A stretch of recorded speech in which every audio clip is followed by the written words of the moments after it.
रिश्ता तब कमजोर नहीं होता जब दूरियां आ जाती हैं, बल्कि तब कमजोर होता है जब पास रहकर भी दिलों के बीच खामोशियां बढ़ जाती हैं। पति पत्नी एक छत के नीचे रहते हैं, लेकिन अगर बात करना बंद हो जाए तो वो घर सिर्फ मकान बनकर रह जाता है। किसी की जिंदगी में प्यार बनकर आना तो हमेशा के लिए आना, या फिर कभी मत आना, क्योंकि लोग नहीं पाने का दर्द तो लोग सह सकते हैं, लेकिन खोने का दर्द मौत से भी बदतर होता है। मनुष्य की संपत्ति ना दौलत है ना जायदाद है, उसकी संपत्ति तो उसका हंसता हुआ परिवार, अच्छा स्वास्थ्य, शुभ चिंतक मित्र और स्वयं का संतुष्ट मन है। रिश्ता ऐसा हो जिस पर नाज हो, कल जितना भरोसा था उतना ही आज हो। रिश्ता सिर्फ वो नहीं जो गम या खुशी में साथ दें, रिश्ते वह हैं जो अपनेपन का एहसास दें। औरत के जिस्म में रहकर, औरत के पेट में पलकर, औरत की पूरी जवानी खाकर आखिर ये मर्द कहता है कि औरत ही बेकार होती है। ससुराल वालों के हिसाब से केवल 3 ही लोग हमेशा सही होते हैं। एक 65 साल की सास, दूसरी सास की बेटी, तीसरा सास का बेटा।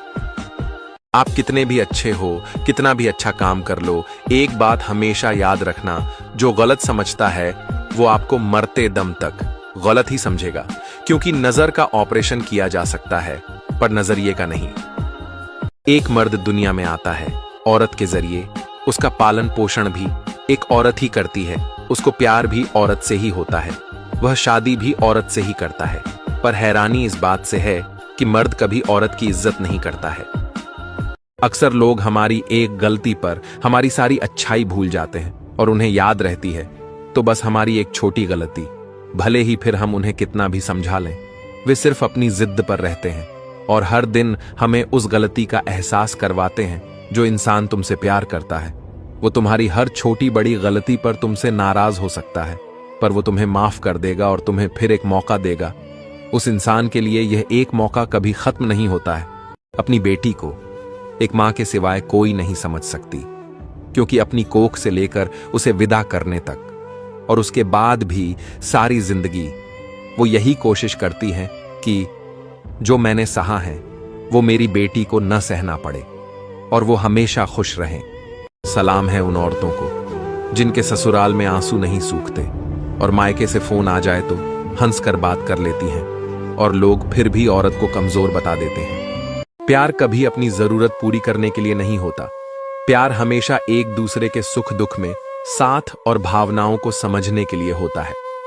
जिस दरवाजे पर आपकी कदर ना हो उसे बार बार खटखटाया नहीं करते, और अगर बात करने की चाहत उधर से भी ना हो तो इधर से भी बात करने के लिए गिड़गिड़ाया नहीं करते, क्योंकि रिश्ते इज्जत और चाहत पर टिकते हैं, मजबूरी और भीख पर नहीं। जहां अपनी अहमियत समझ में ना आए वहां चुपचाप दूरी बना लेना ही सबसे बड़ी इज्जत होती है। मैं तुमसे कितना भी लड़ झगड़ लूं, तुमसे भले बात ना करूं, कितना भी गुस्सा हो जाऊं, पर मैं तुम्हें कभी छोड़कर नहीं जा सकता। पता है क्यों? क्योंकि तुम मेरी जिंदगी की वो खुशी हो जिसके बिना हर खुशी खुशी नहीं लगती। तुम बहुत खास हो मेरे लिए, मैं तुम्हें कभी खोना नहीं चाहता। आई लव यू मेरी प्यारी पत्नी। घर का छोटा बेटा अक्सर बेवकूफ होता है, जो अपने परिवार का और अपनों का भला करते करते अपनी उम्र भी खर्च कर देता है और अपना सब कुछ अपने परिवार पर ही लुटा देता है, और मतलब निकलने के बाद बुरा भी उसे ही बना दिया जाता है। बात कड़वी है मगर सच है। पत्नी के प्यार की बराबरी कोई गैर औरत नहीं कर सकती, कोई भी नहीं। इसीलिए किसी का रखा हुआ मर्द या गैर औरत के सामने प्यार के लिए भिखारी बनने से अच्छा है अपनी पत्नी का राजा बन के रहो। औरत के लिए घर का काम करना जितना जरूरी है उतना ही आराम भी, क्योंकि औरत का काम सबको दिखता है लेकिन आराम नजरों को चुभता है। सच्ची मोहब्बत वो होती है जो जख्म देकर भी मरहम बन जाए, जिसमें आंसू छुपाकर हंसी दी जाए, खुद टूट कर भी किसी और को संभाल लिया जाए और बिछड़ने के बाद भी उसकी खुशी में सुकून मिल जाए। ये मोहब्बत अक्सर इम्तिहान नहीं लेती, बल्कि खुद ही कुर्बान हो जाती है। औरत की हंसी को इशारा समझने वाले इंसान नहीं हैवान होते हैं। किसी की मुस्कान का मतलब ये नहीं कि वो बिस्तर तक की इजाजत दे रही है। औरत हंसती है क्योंकि वो जिंदा है। उसकी आजादी को कोई मर्द की भूख नहीं बना सकता। जो औरत की खुशी को लिबास समझते हैं, उन्हें पहले इंसान बनना सीखना चाहिए। कोशिश दोनों तरफ से हो तो निखर जाते हैं रिश्ते। एक तरफा कोशिशों में अक्सर बिखर जाते हैं रिश्ते। जहां हो प्यार और सम्मान, वहां मजबूत हो जाते हैं रिश्ते। जहां लहजे में बस बेरुखी हो, वहां खामोश हो जाते हैं रिश्ते।